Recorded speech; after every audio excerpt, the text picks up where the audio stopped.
নমস্কার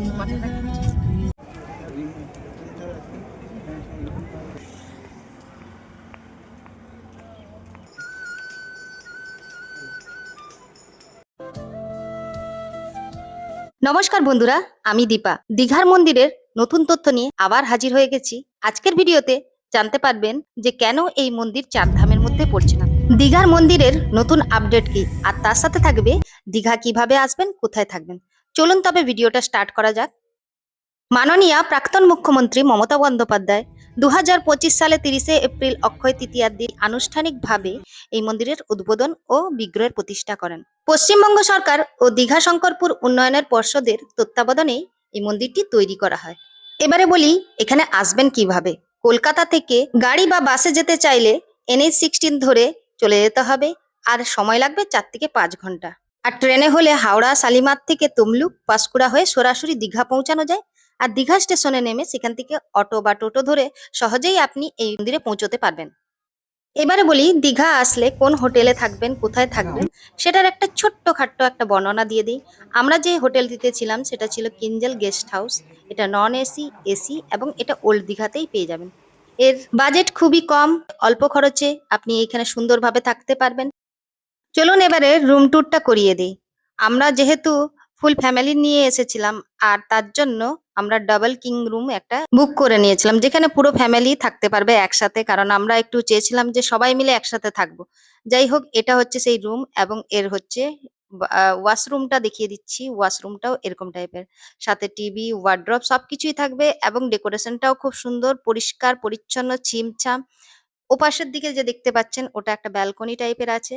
তো চলুন এবারে আমরা নিচে অফিসের সমস্ত কাজবাজ কমপ্লিট করে নেই, কারণ হচ্ছে পৌঁছতে পৌঁছতেই আমাদের 10:30 11টা বেজেই গেছিল।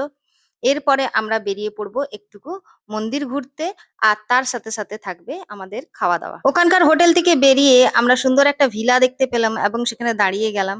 ভিলাটা খুব সুন্দর ছিল এবং বাচ্চাদের খেলার জন্য পার্ক সমস্ত কিছুই ছিল। মনে হলো যে এখানে বুক করলে খুব ভালো হতো। যাই হোক, যা হয়ে গেছে হয়ে গেছে। তারপর আমরা বেরিয়ে গেলাম মন্দিরের। তো আপনারা প্রথমেই মন্দিরের দিকে চলে আসবেন এবং মন্দিরের রাস্তাটা সত্যি এত সুন্দর, ছিমছাম, পরিষ্কার পরিচ্ছন্ন।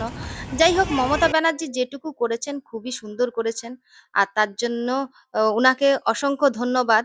এটা হচ্ছে দীঘা পুলিশ স্টেশন। তারপরে একটুকু এগোলেই আপনারা মন্দিরের দিকে যেতে পারবেন। আর এটাই হচ্ছে দীঘার জগন্নাথ ধাম।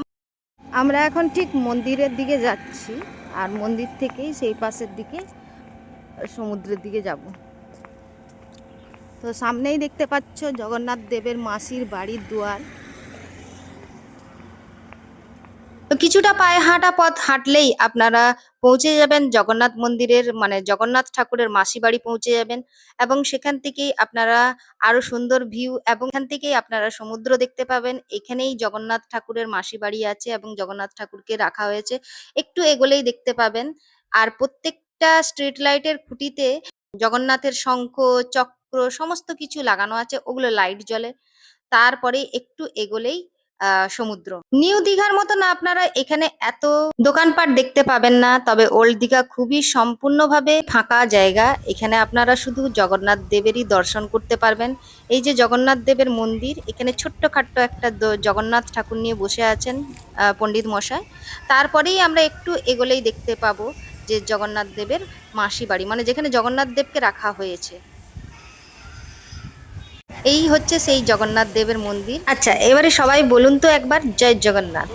দেখুন জগন্নাথের কত সুন্দর একটা মূর্তি। তবে আপনাদের কাছে একটা রিকোয়েস্ট করব, আপনারা যদি আমার চ্যানেলে নতুন হয়ে থাকেন অবশ্যই চ্যানেলটিকে সাবস্ক্রাইব করে পাশে বেল আইকনটা দাবিয়ে দেবেন। আরো নতুন নতুন তথ্য পেয়ে যাবেন, সুন্দর সুন্দর ভিডিও আপনাদের সামনে নিয়ে হাজির হব। আপনাদের একটা লাইক আমার কাছে অনেক মূল্যবান, তাই সাথে থাকুন। তারপর একটু এগোলেই দেখতে পাবেন সমুদ্র। এখানে সমুদ্র কিন্তু খুব নিরিবিলি, ফাঁকা, নির্জন। আর ওই দূরে একটুকু তাকালেই, এপাশে তো পুরোপুরি মানে লোকজন খুবই কম। এখানে টুরিস্টরা আসলে এখানে শৌচালয়ের ব্যবস্থা আছে, তাই স্নান করলে কোনো অসুবিধা নেই। ওল্ড দীঘাটা পুরো শুনশান, নিরিবিলি, নির্জন। এখানে গোটা কয়েক লোক দেখতে পাচ্ছি। দীঘাতে জগন্নাথের মাসি বাড়ি ঘুরার পরে আপনারা চলে আসবেন সাইডে, অনেক ধরনের রেস্টুরেন্ট আছে, হোটেল আছে, আপনারা সেখান থেকে খাবার দাবার খেয়ে নিতে পারবেন। আর আমাদের পছন্দ সেই আমরা চলে এলাম আম্রপল্লী হোটেলে। এখানে খাবারের আইটেম এবং খাবারের মেনুগুলো খুব ভালো থাকে এবং খাবারগুলো টেস্টিও হয় এবং রেঞ্জের মধ্যে খুব সুন্দর।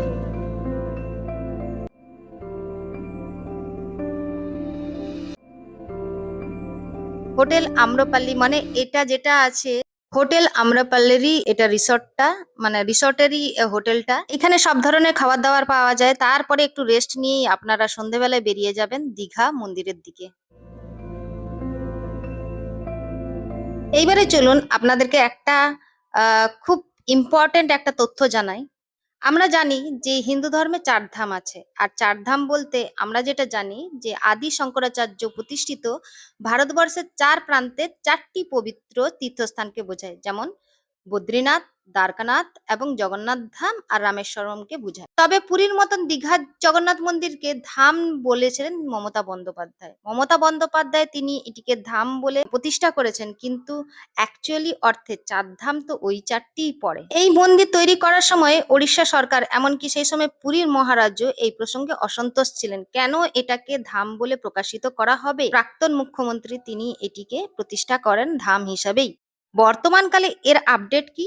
বর্তমান এর আপডেট হচ্ছে এই যে মন্দিরকে বলা হয়েছিল ধামের মধ্যে পড়বে, কিন্তু এটা আর ধামের মধ্যে পড়বে না। ওড়িশার মুখ্যমন্ত্রী, বর্তমান মুখ্যমন্ত্রী শুভেন্দু অধিকারীর প্রস্তাব মেনে নেন এবং ইনি এটাকে ধাম বলে প্রত্যাহার করবেন।